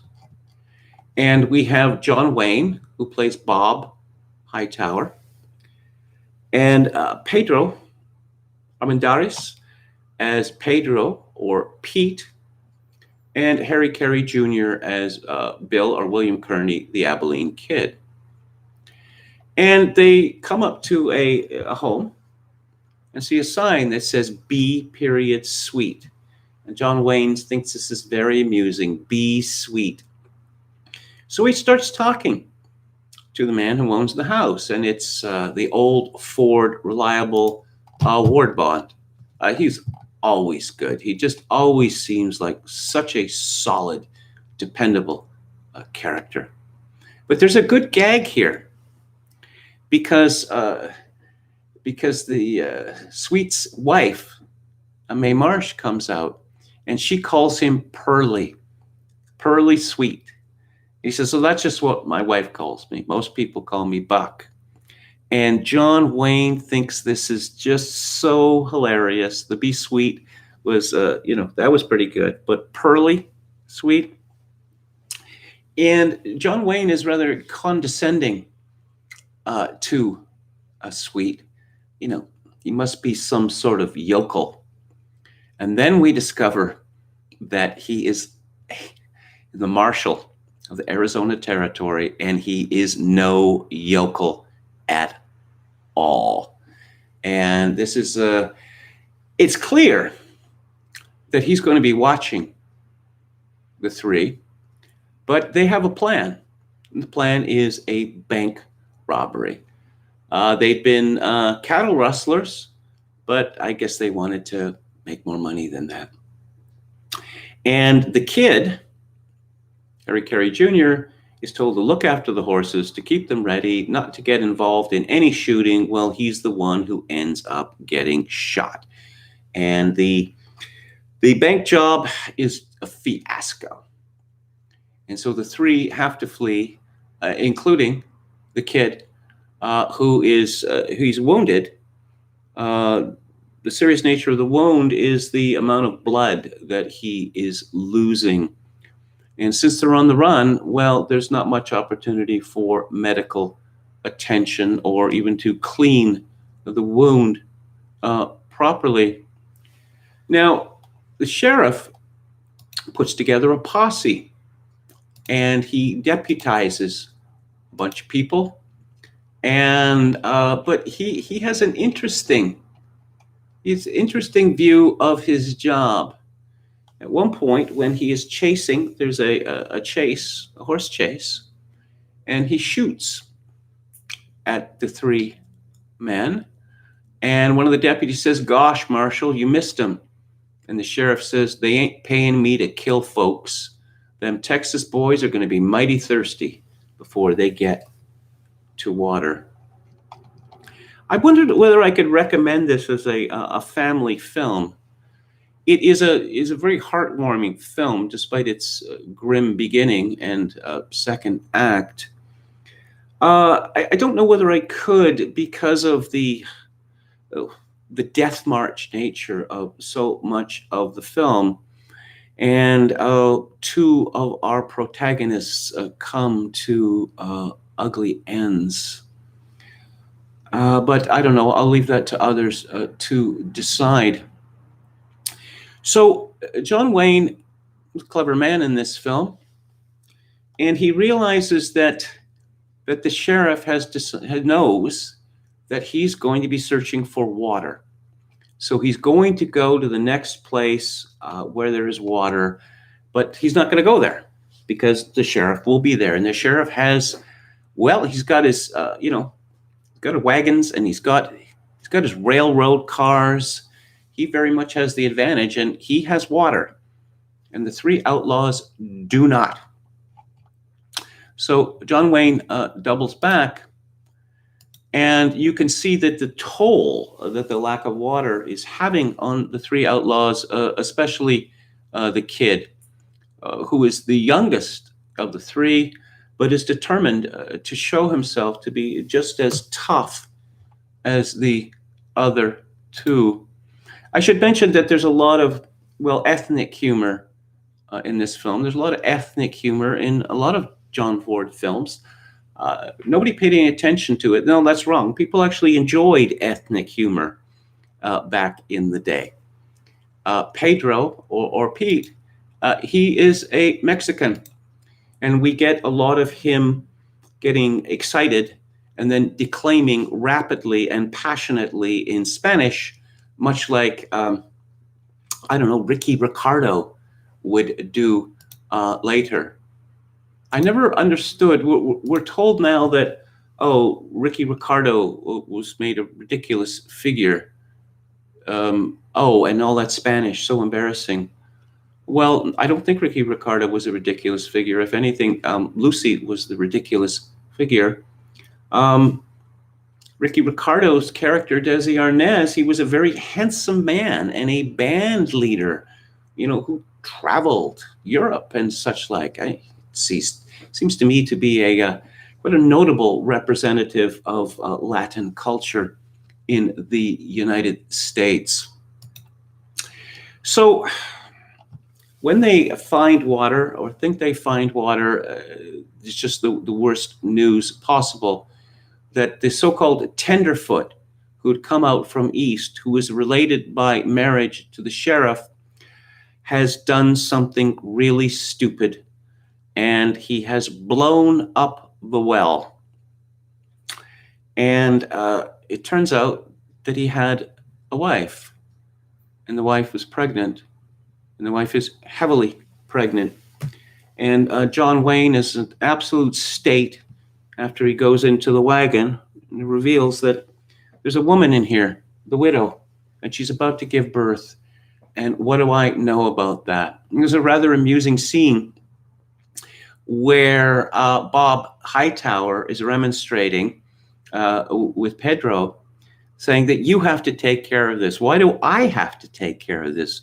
Well, because you're Mexican, because you're part Indian. And he says something to the effect that, that this giving childbirth, it comes naturally to Indian women, whereas white women have to be attended upon by all these people, and they have to have clean white linen and all that sort of stuff. I suppose that this too is seen to be insulting to Mexicans and or Indians. I would say precisely the opposite. So Pedro delivers the baby, but before that, the woman, who is played by a great American character actress, Mildred Natwick, she calls the three men, the three godfathers of her child, and she tells them, I want the child to be named Robert William Pedro Hightower. And amusingly, this becomes a running joke throughout the film, that John Wayne calls the child, Robert Hightower, and the kid says Robert William Hightower, and then Pedro says Robert William Pedro Hightower. But she gets from them a vow that they will not let her baby die, and that they will take it to safety. And it's amusing and terrifying because these three men, they've had nothing to do with children in their lives. We know that Pedro has some, which he abandoned at some point. How are we going to look after a newborn child? And they find a how-to baby book. They find the baby's clothes, the baby's pacifier, the baby's rattle. They find 6 cans of condensed milk. And they find a child rearing manual, and perhaps more important than that, they find a very handsome Bible, which becomes central to the story. And they do their best efforts at feeding and cleaning the baby, but they bury the widow and move on. Now, they lost the horses in a sandstorm, and they're on foot in the most inhospitable territory in the world. And how are they going to survive? They have no food. They have little or no water themselves. They actually make water from a gringo head cactus. as Pedro says, and John Wayne says, it's not the best water in the world, but it will do. But the sheriff is relentless in his pursuit of them. And, well, the Abilene kid has reached his limit. And he prays. And there's a song associated with him, Streets of Laredo. I'm sure you all know it. As I walked out in the streets of Laredo, as I walked out in Laredo one day, I spied a poor cowboy, all wrapped in white linen, all wrapped in white linen, and cold as the day. I see by your outfit that you are a cowboy. Those words he did say as I slowly passed by. Come sit down beside me and hear my sad story, for I'm shot in the chest, and today I must die. And obviously he identifies with the man in the story because he is an outlaw and he has been shot and he is dying. He has started to take guidance from the Bible. We understand that he had some kind of rule, he had some sort of religious instruction. And there's a very powerful scene that when he's dying, he requests Psalm 137. By the rivers of Babylon, there we sat down, yea, we wept when we remembered Zion. We hanged our harps upon the willows in the midst thereof. For there they that carried us away captive required of us a song, and that they wasted us required of us mirth, saying, sing us one of the songs of Zion. How shall we sing the Lord's song in a strange land? If I forget thee, O Jerusalem, let my right hand forget her cunning. If I do not remember thee, let my tongue cleave to the roof of my mouth, if I prefer not Jerusalem above my chief joy. Remember, O Lord, the children of Edom in the day of Jerusalem, who said, raise it, even to the foundation thereof. O daughter of Babylon, who art to be destroyed, happy shall he be that rewardeth thee as thou hast served us. Happy shall he be that taketh and dasheth thy little ones against the stones. Now, actually, you see this in the Coen brothers remake of True Grit. I mean, you may doubt me when I say this, but it was simply understood that Americans in the 19th century knew a great deal about the Christian religion, whether they were believers or not, and that it was just common knowledge of practically all Americans, regardless of their educational standing. So the kid has returned to his childlike love of God, which is touching to the two survivors and even to the especially hard-bitten Pedro, who himself calls upon God, but I'm afraid that Pedro's demise is considerably grimmer than that of the kid, because, well, this is actually kind of shockingly ironic, I must say, that Pedro Armendariz Jr. was a huge star in Mexico, and then he made the translation to Hollywood. And his last film role, you will remember him as this sort of, how would you say, a friendly, suave, and cunning Kerim Bey, the Turkish spy master in From Russia with Love. He had developed cancer. He had to leave the film early, and he shot himself to death. He breaks his leg in the trail, and he has to be left behind, and he asks for John Wayne's pistol in case the coyotes come.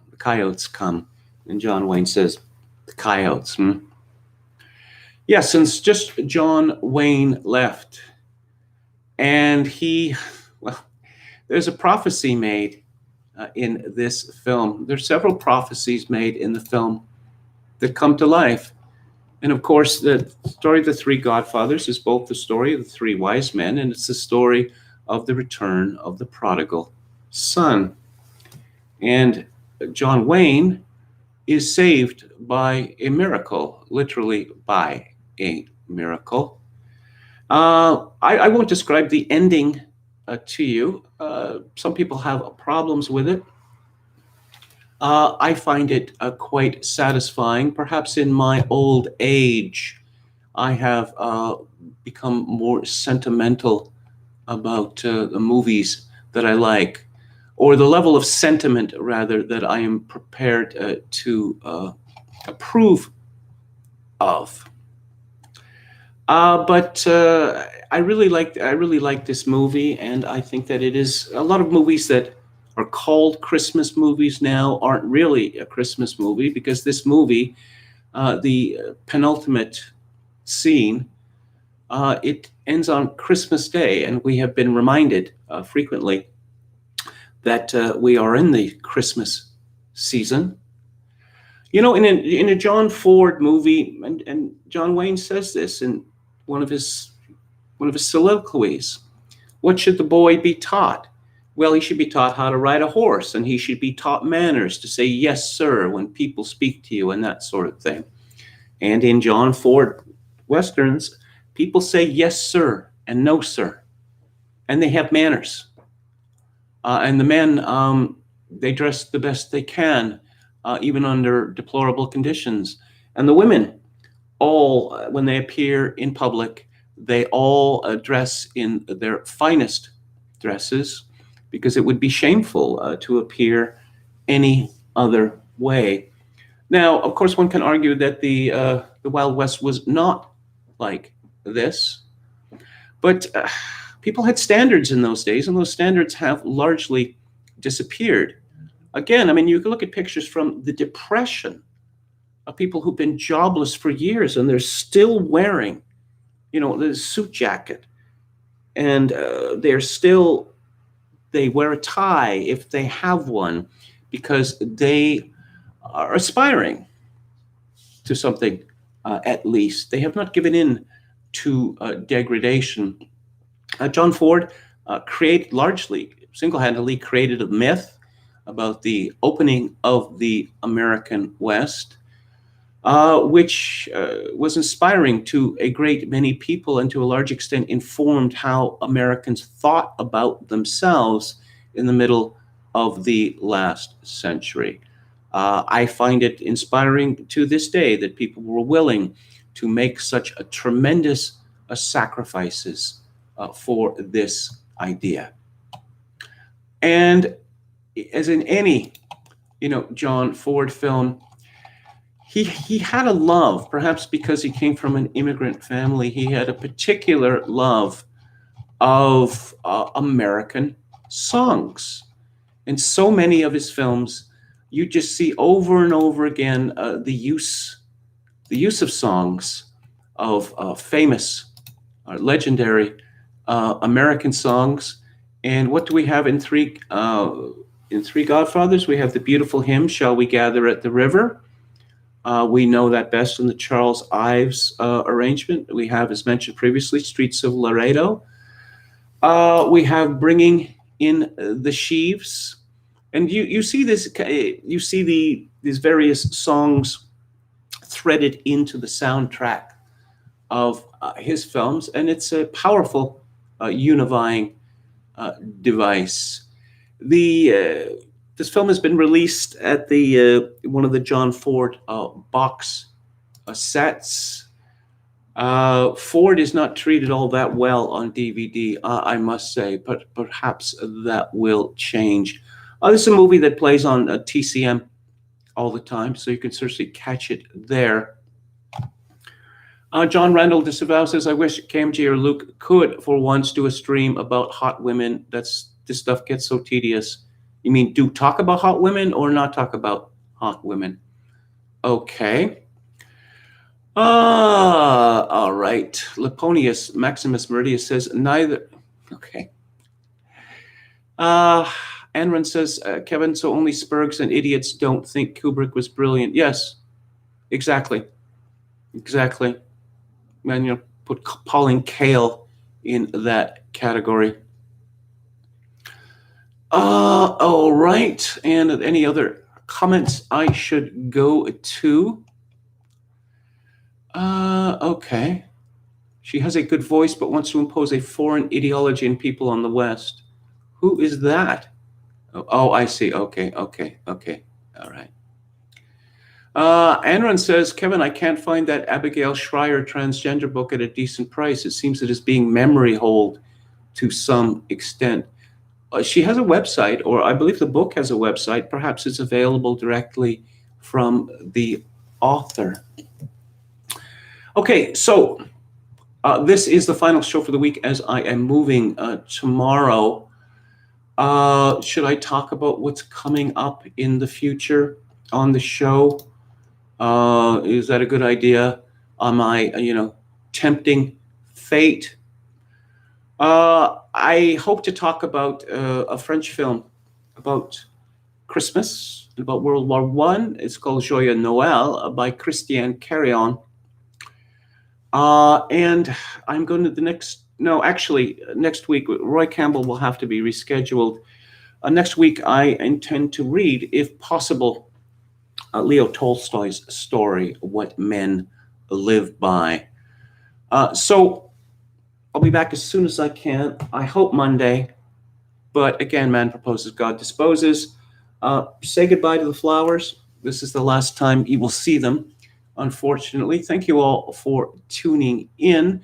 If you like the show or any part of it, I'd appreciate it if you'd click on the like button and subscribe to my YouTube channel if you have not already done so.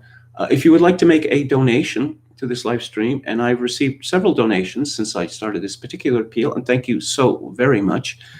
But if you would like to donate, especially appreciated now in this time of flux and mutability, where I'm going to be. I haven't had a permanent address since April, and when that is going to change, I don't know. But in any event, my PayPal account is linked to Kevin_Grace@hotmail.com. Once again, Kevin_Grace@hotmail.com. If you're Canadian, you can send donations directly via Interac to kevingrace@shaw.ca. And I will leave you, as always, with this benediction that in these days of social atomization and civilizational collapse, I do dearly wish that you, my dear listeners and viewers, manage to form a genuine human connection. Good night.